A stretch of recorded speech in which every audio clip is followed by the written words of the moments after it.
에게 주신 말씀은 신약에 있는 말씀 빌립보서 3장 12절로 16절까지 보겠습니다. 빌립보서 3장 12절로 16절에 있는 말씀. 내가 이미 얻었다 함도 아니요 온전히 얻었다 함도 아니라 오직 내가 그리스도 예수께 잡힌 바 된 그것을 잡으려고 달려가노라. 형제들아, 나는 아직 내가 잡은 줄로 여기지 아니하고 오직 한 일, 즉 뒤에 있는 것은 잊어버리고 앞에 있는 것을 잡으려고 표대를 향하여 그리스도 예수 안에서 하나님이 위에서 부르신 부름의 상을 위하여 달려가노라. 그러므로 누군지 우리 온전히 이룬 자들은 이렇게 생각할지니 만일 어떤 일에 너희가 달리 생각하면 하나님이 이것을 너에게 나타내시리라. 오직 우리가 어디까지 이뤘든지 그대로 행할 것이라. 아멘. 할렐루야. 할렐루야.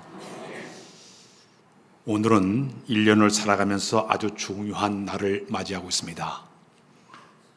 이제 전반기가 다 끝나고 후반기가 시작되는 이런 날을 우리가 맞이하고 있습니다. 축구 경기를 보게 되면 전반전이 끝났고 이제 후반전이 시작되는 뜻깊은 그런 시간을 맞이하고 있습니다. 그런데 올 한 해 동안 시작을 할 때 1월 달에 어떤 마음을 가지고 시작을 했습니까? 올 한 해 동안 이렇게 살아야 되겠다 목표를 정하고, 또 신앙생활하는 사람들은 올 한 해 동안 내가 이렇게 신앙생활을 잘해야겠다 작정을 하면서 여러분들이 출발을 했을 거예요. 근데 반년이 지났을 때 여러분들의 모습은 어떤 모습으로 지금 되어 있습니까? 사람들이 살아가는 모습을 보게 되면 세 종류의 사람이 있습니다. 첫 번째 사람은 제가 계획을 딱 정해놓고 목적 따라가지고 차근차근 진행하는 그런 사람이 있습니다. 두 번째 사람이 있습니다. 이 사람은 목적이 없어요. 바람 따라 구름 따라 세월 따라 그냥 흥청망청 그냥 세상을 살아가는 사람이 있습니다. 세 번째 사람은 처음에는 아주 굉장히 결단을 하고 야심차게 모든 것을 계획을 다 했지만은 중도에 포기하고 끝까지 달려가지 못하는 이 세 번째 사람이 있습니다. 이 세 종류 가운데 어떤 모습을 가지고 하루를 살아가고 있습니다. 요즘 우리가 흔히 인생을 마라톤이라고 이야기하고 있습니다. 마라톤을 경기하는 선수들을 보게 되면 시작부터 전력 진출해서 달리는 사람들이 별로 없어요. 힘을 안배하면서 꾸준히 달려가는 것이 굉장히 중요합니다.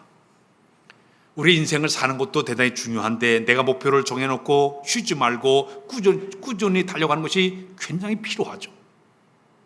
특히 신앙의 삶도 마찬가지예요. 어떤 목적을 내가 정해놨으면 그 목적에 꾸준히 달려가는 것이 필요합니다. 특히 신앙길을 오래 걷다 보면 어떨 때는 넓은 길이 있지만 좁은 길이 있습니다. 어떨 때는 오르막길이 있고 때로 내리막길도 있습니다. 장애물도 있고 여러 가지 일들이 상당히 많이 일어나고 있습니다. 그때마다 이것을 우리가 잘 조절하면서 이겨내면서 달려가는 우리의 신앙의 모습이 되어야 될 줄로 믿습니다. 여러분들이 잘 아는 이솝 우화 가운데 토끼와 거북이 이야기를 여러분들이 잘 알고 있지 않습니까? 토끼와 거북이가 우리 달리기를 해보자. 토끼는 자기 실력을 믿고 자만에 빠져가지고 열심히 달려갔습니다. 뒤를 보니까 저 거북이는 천천히 오는 거예요. 저 녀석 나 못 따라와. 중간에 잠을 쿨쿨 잤습니다. 그러나 거북이는 땀을 뻘뻘 흘리면서 끝까지 달려가서 마침내 거북이가 끝에 가서 승리하게 됩니다. 거기서 주는 교훈이 어떤 교훈인가 하면은 처음에 우는 자보다 최후에 우는 자가 승리한다. 이것을 얘기해 주는 이솝 우화입니다. 책 가운데 요즘 하프타임이라는 책이 나왔습니다.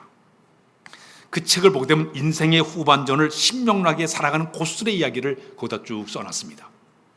특히 신앙인들을 중심으로 써놨기 때문에 내가 이제 인생의 후반전을 어떻게 살 것인가, 내가 믿고 있는 하나님을 어떻게 섬길 것이냐, 또 내 믿음을 어떻게 내가 실천하면서 살아갈 것인가, 좀 더 나아가게 되면 하나님께 나에게 주신 은사, 나에게 부어진 이 시간들, 이 경력들을 내가 어떻게 잘 하나님 앞에 내가 헌신적으로 살 것인가에 대해서 얘기하는 것이 하프톰이라는 그 책의 이야기입니다. 정말 내가 살아가면서 나의 목적을 어디에 세워놓고 살아가냐 대단히 중요한데, 아까 좀 얘기했습니다.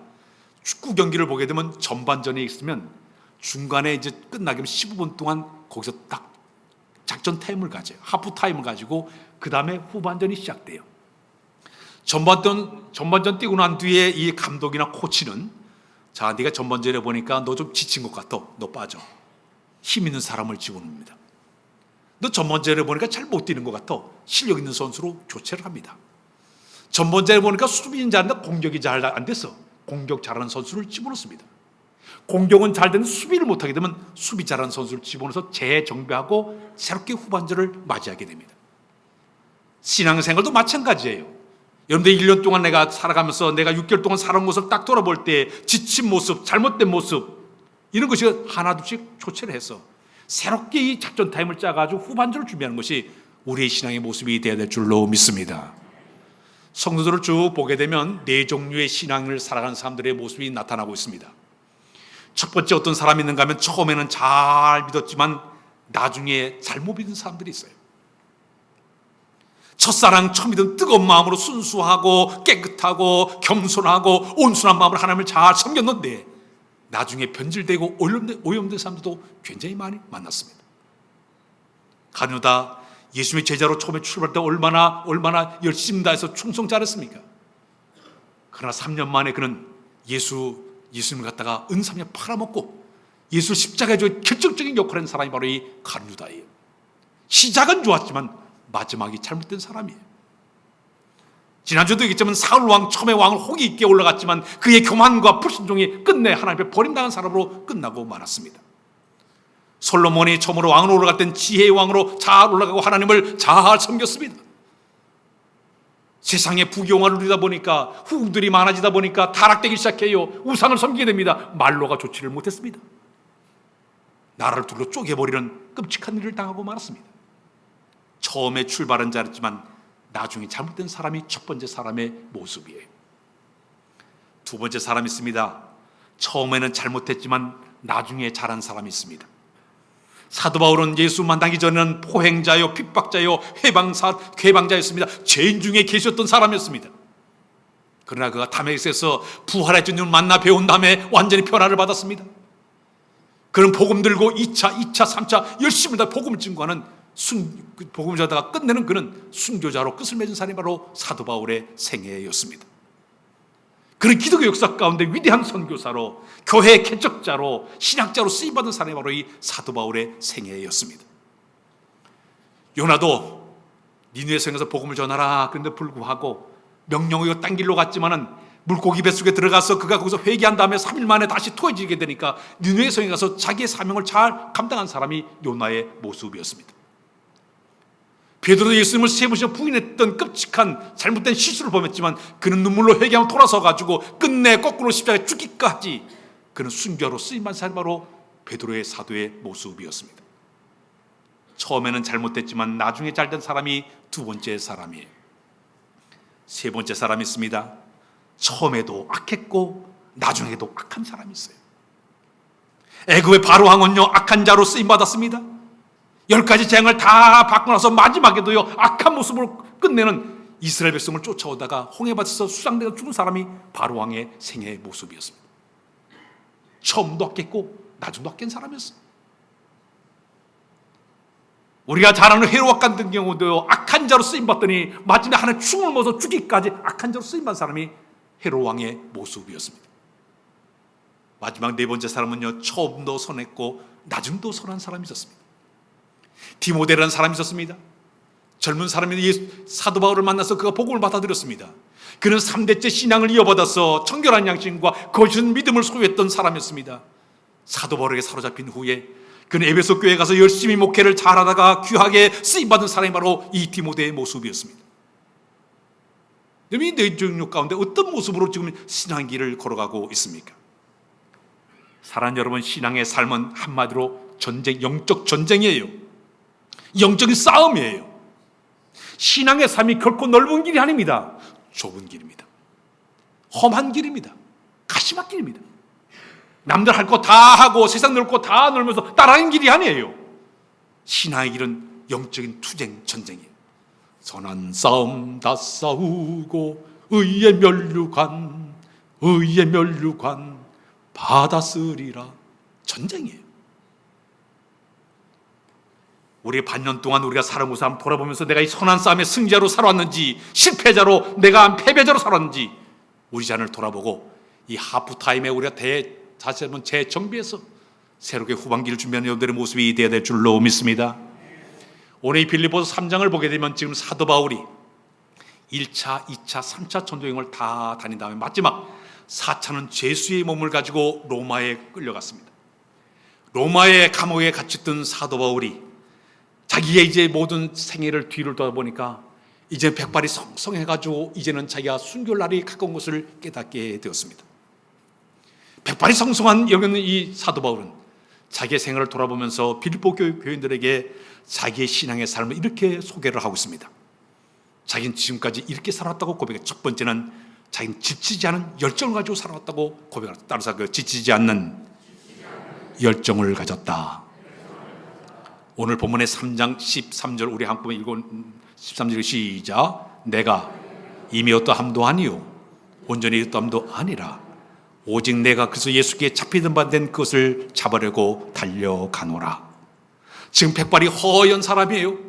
지금 로마가 내일 이제 언제 끌려가서 형장에 있어 사질 밖에 없는 그런 모습인데도 불구하고 자기는 거기서 끝난 것이 아니라 다시 새로운 것을 앞을 바라보고 새로 출발했다고 이야기하고 있습니다. 사도 바울은요, 자기 이제까지 이렇게 잘 살아왔지만 앞으로 남은 생에도 다시 한번 새로운 꿈과 비전과 목표를 가지고 출발하겠다고 그런 이야기를 하고 있습니다. 어느 선교 신학자는 사도 바울의 생애를 그렇게 표현했습니다. 사도 바울은 소아시아 유럽 지방을 미친 개처럼 다니면서 복음을 전했다고 얘기하고 있습니다. 미친 개 봤어요? 옛날에 시골에서 보니까요, 요즘은 개를 전기로 막 죽이잖아요. 옛날에는 개를 죽일 때 다리에다가 다리에서 이렇게 목을 매달아가지고 뚝 떨어뜨리면 대롱대롱 매달아가지고 개를 죽게 만들어 잡았어. 줄이 뚝 끊어진 거야. 이 개가 도망간 눈에 불이 났어. 불이. 사람들이 무서워서 다 도망갔어요. 사도 바울은요, 소아시아와의 유럽 지방을 복음을 전할 때 미친 개처럼 다니면서 복음을 전했다고 얘기하고 있습니다. 그런데 그의 마음속에 뜨거운 이 열정, 적극성이 어디서부터 시작이 되었을까요? 그것은 다른 것이 아니라 하나님의 거룩한 성령께서 그의 마음에 작동하니까, 역사하니까 열정적인 사람으로 변화가 일어났습니다. 그의 열정의 모든 그런 성령이 주시는 참된 힘의 능력의 역사의 모습이었습니다. 여러분, 하나님의 거룩한 모든 영적인 거룩한 일은요, 인간의 힘만 가지고는 못해요. 조금마다 다 지쳐버려요. 순간순간 하나님 공급한 힘을 가지고 우리가 주의 일을 감당해야 될 줄로 믿습니다.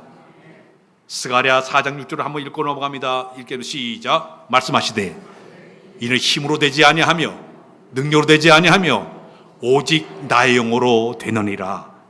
베드로전서 4장 11절에 보거든 그런 말씀이 있어요. 시작. 만일 누가 말을 하려면 하나님의 말씀을 한 것 같이 하고 누가 봉사하려면 하나님 공급하지 힘으로 한 것 같이 하라. 이는 범사에 예수 그리스도로 말미암아 하나님의 영광을 바치게 하려 함이니 그의 영광과 권능이 세세무하도록 있느니라. 아멘.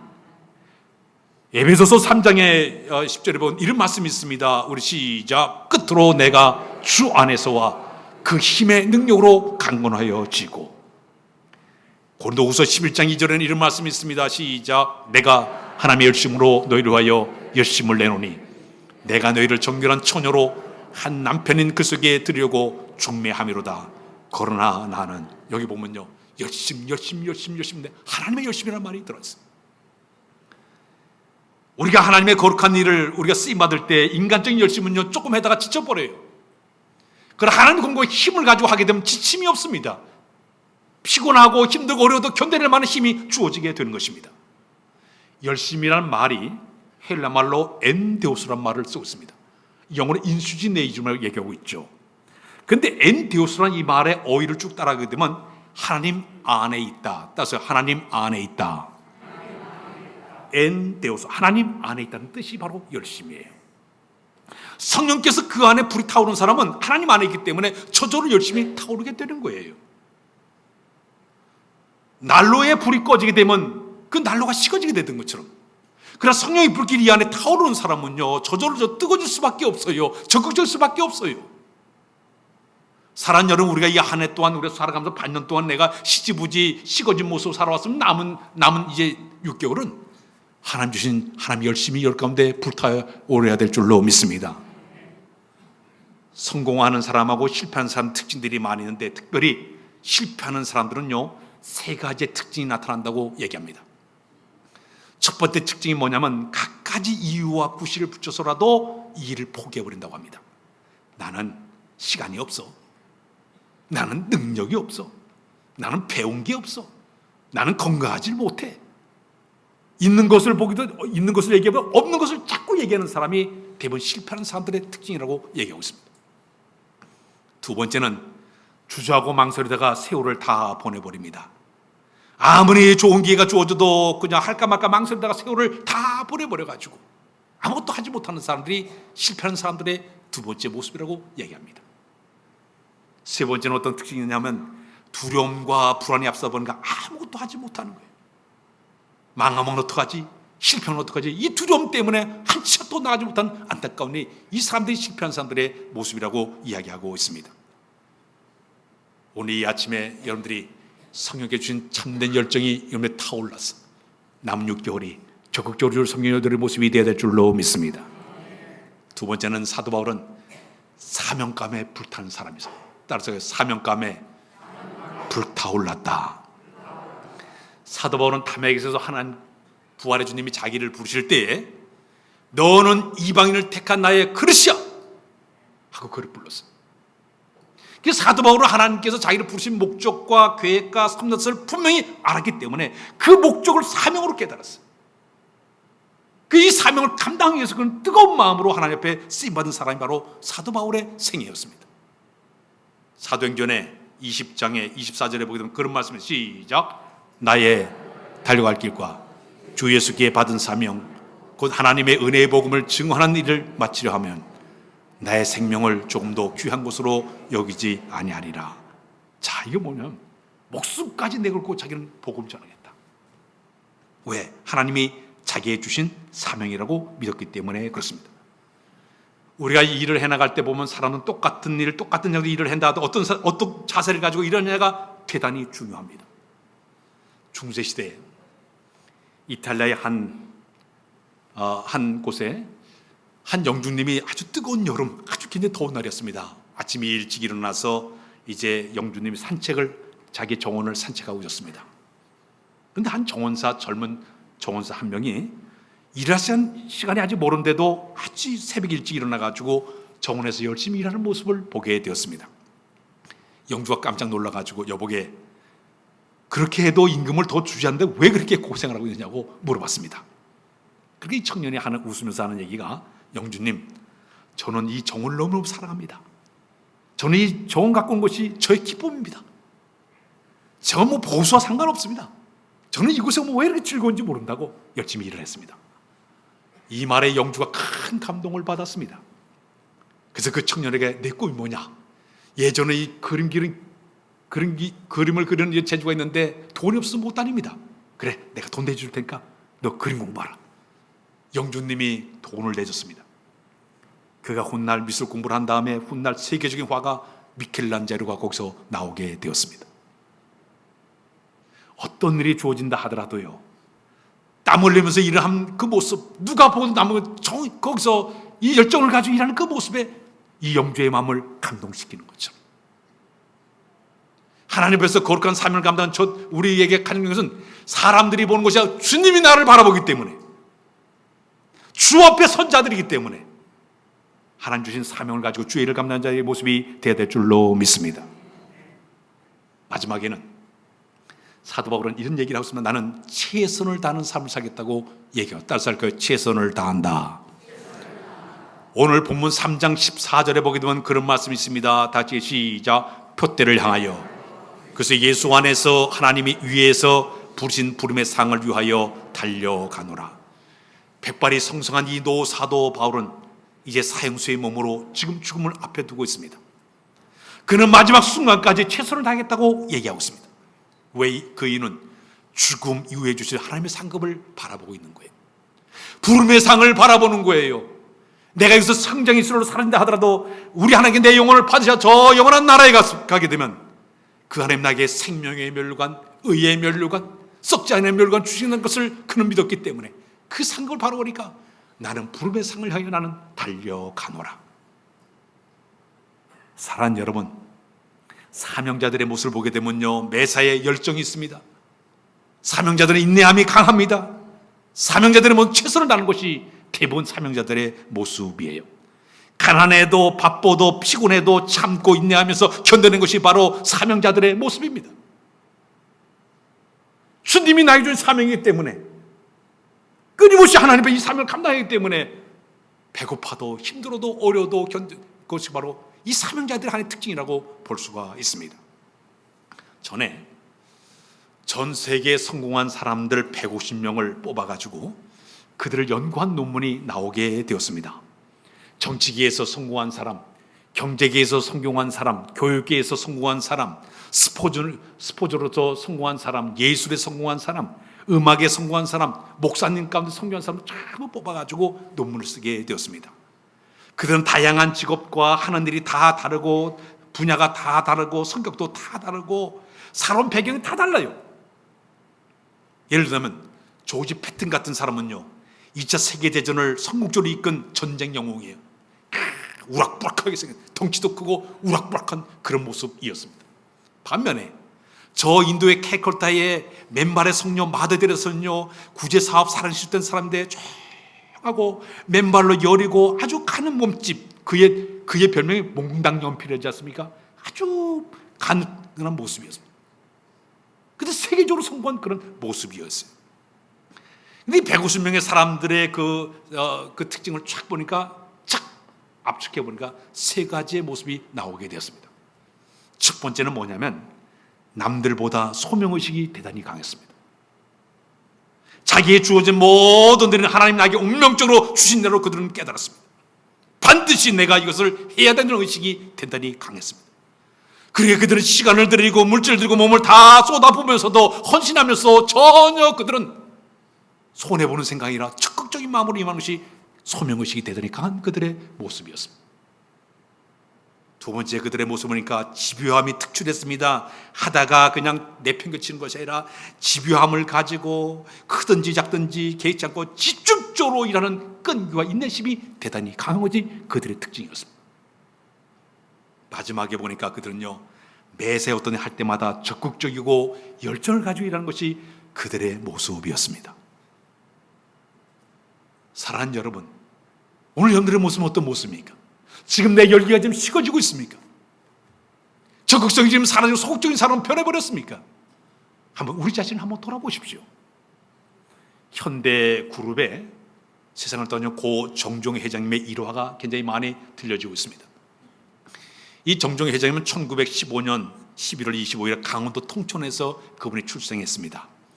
가난 동부의 6남 2녀 가운데 장남으로 그가 세상에 태어났죠.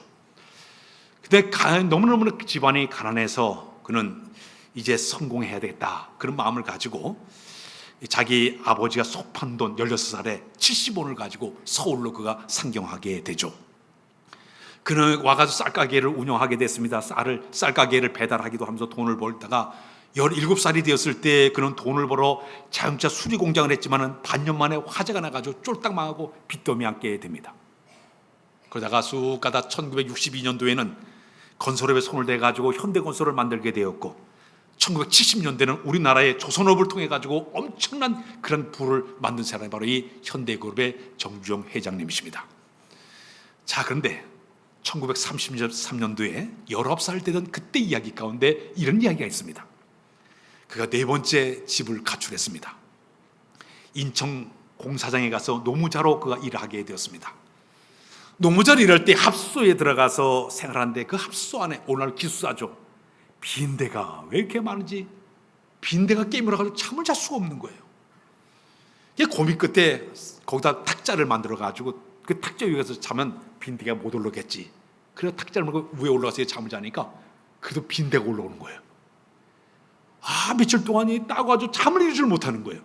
연구를 해기를, 빈대가 물에 약하니까 그 식탁의 다리에다가 밑에 대에다 물을 떠다놓고 물에 빠져 죽으라고 했고, 그러고 가지고 녹서 잠을 잤습니다. 며칠 동안은 보니까 빈대가 올라오다 물에 빠져 죽는 걸 봤어요. 괜찮겠구나. 근데 며칠 지나가 또 다시 빈대가 깨물기 시작해요. 도대체 이게 어디서 온 거야? 보니까요, 빈대가요 전부 천정으로 새카맣게 올라가더래요. 올라가더니 심장이 툭 떨어지더래요. 공중투가 되는 거야. 뛰어들어가지고 막 게임을 들으는 거야. 그 순간 여기에 그 모습을 보면서 이 정주영 씨 생각의 마음속에 빈때도 자기가 하는 바 목표를 달성하기 위해서 목숨 걸고 온갖 수단과 방법을 다 동하는데 만물의 영장인 우리 인간이 머리도 쓰지 않고 살면 안 되겠다. 빈대마도 못한 머리가 거기서 나왔어요. 생명이 있는 한 그는 실패가 없다. 뜻 있는 길에 길이 다. 그분이 얘기하게 되었습니다. 빈대처럼 목적 달성을 위해서 포기하지 않냐고 불교의 정신을 가지고 나가다 보니까 세계적인 기업을 이뤄내지 않았습니까? 하나님께서 말씀했습니다. 미국의 자본주의 사회를 이끈 세 사람을 꼽으라 그러면 첫 번째 사람이 재벌의 시조가 된 록펠러라는 사람입니다. 두 번째는 강철왕 카네기라는 사람입니다. 세 번째는 자동차왕 포드가 바로 미국의 기업을 이끈 위대한 인물입니다. 이 세 명 가운데 가장 성경대로 산 사람을 꼽으라 그러면 록펠러라는 사람이에요. 이는 초등학교 4학년밖에 나오지를 않았습니다. 그런데 아주 어릴 때부터 오직 신앙으로 살려고 애를 썼습니다. 특히 11조 생활을 대단히 잘했던 사람이에요. 어렸을 때 남의 집에 벽돌을 날아줘가지고 어린 시절에 거기서 준 그 품삯을 떼어가지고 11조 떼면서 평생 죽을 때까지 그는 11조 생활했던 사람이에요. 그는요 마지막 세상을 말년에는요 11조 관리 회계사만 40명이 됐다고 합니다. 기업을 운영하면서. 자기가 이게 성공한 비결을 본 순전 하나님의 은혜였고 특별히 그는 이 포기하지 않는 믿음이 그에게 강한 믿음의 소유자였습니다. 한 번은 젊은 시절에 그가 돈과 남들에게 돈을 빌려가지고 금강 사업에 손을 대게 되었습니다. 광부들이 가서 열심히 금강을 갖다 파는데도 몇 달이 지나도 금쪽 하나도 나오지 않는 거예요. 알아봤더니 속았어요. 속아가지고 금강에서 그렇게 되고 말았습니다. 월급 안 주니까 여기 있는 그 광부들이 월급 안 줘가 야단법석이에요. 돈을 꿔서 사채업자들이 와가지고 그냥 막 야단법석하는 거예요. 사채는 점점 누적이 좀 불어나기를 시작을 했습니다. 그때 그 하나님 앞에 무릎 꿇고 기도하게 되면 하나님, 내가 지금까지 신앙과 말씀대로 살려고 애를 써왔고 이렇게 살았는데 왜 하나님 나에게 책임져 주지 않습니까? 내가 죽게 될 것 같습니다. 목숨 걸고 하나님께 기도하기를 시작을 했습니다. 근데 한참 기도하는 가운데 갈라디아서 6장 9절의 말씀이 딱 떠올랐습니다. 우리가 선을 행하되 낙심하지 말지니 때가 이름에 거두리라. 그 말씀을 깨달았습니다. 주님, 내가 낙심하지 않고 내가 주께 부르짖습니다. 끊임없이 기도하기를 시작을 했죠.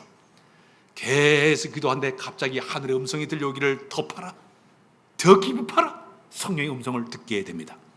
그는 기도 후에 광부들을 설득을 해서 다시 땅을 파기를 시작했습니다. 파들어가도 한 달, 두 달 지나도 금덩어리 하나 안 나는 거예요. 세 달째 그래도 또 팠습니다. 마지막 세 달째 딱 파는데 갑자기 그 안에 금이 아니라 석유가 펑 터지겠어요. 미국의 석유왕이 누가 바로 록펠러예요. 절망 중에도 포기하는 그것이 바로 록펠러를 통해서 하나님의 축복의 역사를 이루는 위대한 역사를 우리에게 간접적으로 이야기해 주고 있습니다. 우리는 반년을 보냈습니다. 남은 반년 동안 사도 바울의 정신을 배우시길 바랍니다. 사도 바울같이 열정을 다하는 여러분의 생애가 되시기를 바랍니다. 여러분이 사도 바울같이 사명 가지고 주의 사명을 감당한 자들이 되시길 바랍니다. 사도 바울처럼 최선을 다하는 여러분의 모습이 되시길 주의 이름으로 부탁드립니다. 기도합니다. 하나님, 반년을 잘 보냈습니다. 남 반년도 지치 않은 모습을 가지고 열정을 다하도록 도와주시고 우리의 주어진 사명권 가지고 우리 일을 감당하도록 인도하여 주시며 최선을 다할 수 있도록 인도하여 주옵소서. 예수 그리스도의 이름으로 기도하옵나이다. 아멘.